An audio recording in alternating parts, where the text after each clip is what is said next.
முதுமை வர்மா? சாபமா? பிறப்பு, வளர்ப்பு, இறப்பு இவை ஒவ்வொரு மனிதனுக்கும் நடக்கும் நிகழ்வு. ஒவ்வொரு குழந்தையும் வளர வளர ஒவ்வொருவரும் நல்லவிதம்தான் வளர்க்கிறார்கள். வளர வளர வயதுக்கு உண்டான உடல் வளர்ச்சி, அதே நேரம் உடல் உபாதைகளும் வருகின்றன. வயது வளர வளர முதுமை வரமா சாபமா என பல பேர் நினைக்கிறார்கள்.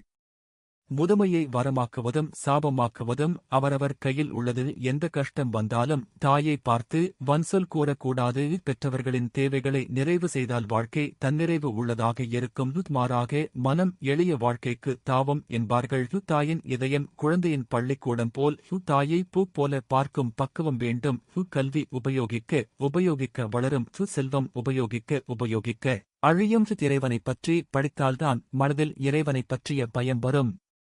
வாதாட பலருக்கும் தெரியும், உரையாட சிலருக்குதான் தெரியும். நாம் பேசும் ஒவ்வொரு வார்த்தைக்கும் கடவுளிடம் பதில் சொல்ல வேண்டும். எனவே இதை எல்லாம் உணர்ந்து மனிதாபிமானத்துடன் நடந்து நாக்கு சாப்பிடுவதற்காக மட்டும் அல்ல, நல்ல வார்த்தைகளை பேசுவதற்கும் உணர்ந்து முதுமையை வரமாக ஏற்று சந்தோஷமாக வாழ்வாங்க வாழ வாழ்த்துக்கள்.